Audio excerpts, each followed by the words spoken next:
అందరికీ నమస్కారం. ఈరోజు మహాభారత కథలోని 5వ భాగంలోకి వచ్చాం. అందరూ శ్రద్ధగా వింటున్నారని ఆశిస్తున్నాను. మహాభారతం మూల పురుషుడు భీష్ముడి గురించి మనం ఈరోజు తెలుసుకోబోతున్నాం. గంగాదేవి అష్టవసువుల్లో 7 మంది వసువులను గంగా నదిలో పడవేసింది. 8వ వసువు అయిన ఈ భీష్మ పితామహుడు, భీష్ముడు అంటే గంగాదత్తుడు, ఈయన గురించి మనం ఇప్పుడు కథ చెప్పుకోబోతున్నాం. శంతనుడు ఒకరోజు గంగా తీరమున తాను బాణంతో కొట్టిన జింకను వెంటాడుతూ పోతుండగా ఆ నది ఒకచోట లోతు తగ్గి ఉండడం గమనించాడు. ఆ వింత దృశ్యమునకు కారణం ఏమై ఉంటుందా అని ఆలోచిస్తున్నాడు.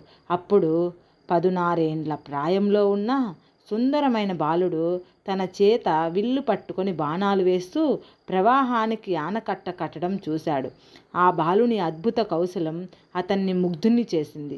అంత శక్తివంతమైన నదీ ప్రవాహాన్ని తాను ఒక్కడే ఆపగలుగుతున్నాడు. ఆ సమయంలో గంగామాత శంతనుడికి కనబడి, ఇదిగో నీ 8వ కుమారుడు.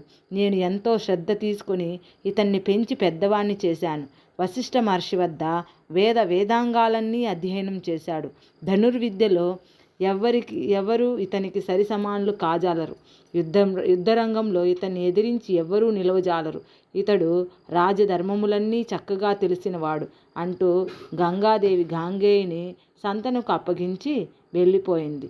తన ప్రియ పుత్రుణ్ణి తిరిగి పొందినందుకు శంతనుడు ఎంతో ఆనందించాడు. మహదానందంతో రాజధానికి తిరిగి వచ్చి తన ప్రియ పుత్రుడైన గాంగేయుని లేక దేవవ్రతుని తన వారసునిగా ప్రకటించాడు. గాంగేయునికి మరో పేరు దేవవ్రతుడు, గంగాదత్తుడు. ఇలా 4 ఏండ్లు సంతోషంగా గడిచిపోయింది. ఒకరోజు శంతనుడు యమునా తీరంలో విహరిస్తున్నప్పుడు అక్కడ ఒక అప్సరస లాంటి అందమైన యువతిని చూశాడు. ఆ ఒక మహర్షి వరప్రసాదం వల్ల ఆమె శరీరంలో నుండి వెలువడుతున్న ఒక దివ్య పరిమళం ఆ అరణ్య పరిసరాలనంతా సుగంధమయంగా చేసింది. శంతనుడు ఆమెను, ఓ కోమలాంగి, నీవెవరు? ఇక్కడ ఏం చేస్తున్నావు అని ప్రశ్నించాడు. ఆమె ఇలా బదులిచ్చింది, నా పేరు సత్యవతి, దాసరాజు అంటే జాలరుల రాజు పుత్రికను. పుణ్యము ఆర్జించటానికి ప్రయాణికులను నది దాటిస్తుంటాను.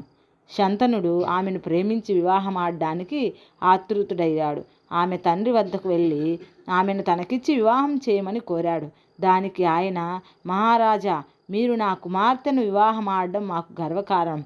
కానీ మీరు ఆమెను చేపట్టడానికి ముందు నాకు ఒక వాగ్దానం చెయ్యాలి అన్నాడు.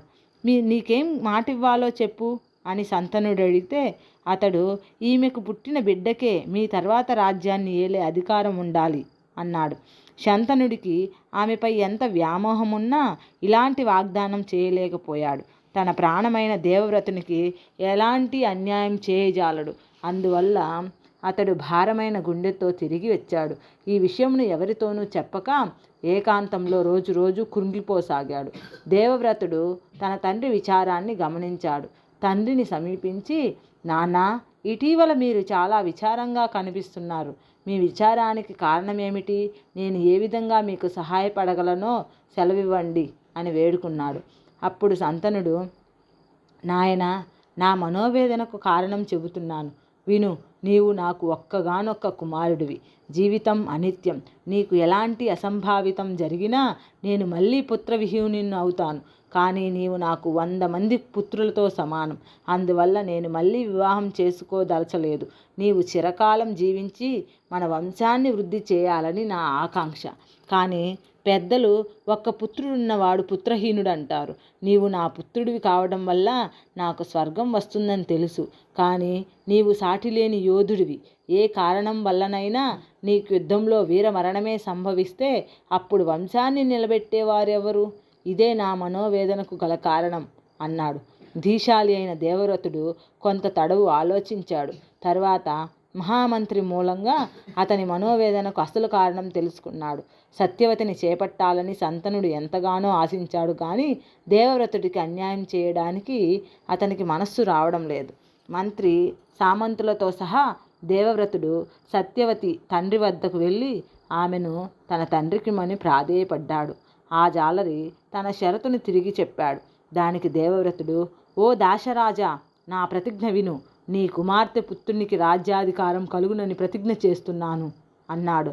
ఆ జాలరి మళ్ళీ తటపటాయిస్తూ, ఓ మహానుభావ, మీరు చేసిన ప్రతిజ్ఞ ప్రశంసనీయం.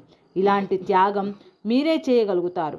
కానీ మీకు పుట్టబోయే కొడుకులు మీ మాట నిలబెడతారని ఎలా నమ్మగలను? ఇలా ప్రశ్నించినందుకు నన్ను క్షమించాలి.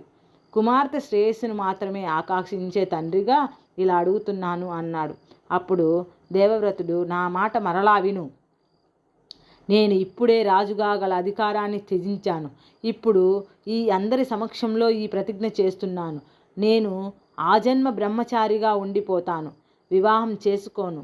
నేను అపుత్రుణ్ణి అయినా నాకు స్వర్గం లభిస్తుంది అన్నాడు గంభీరంగా.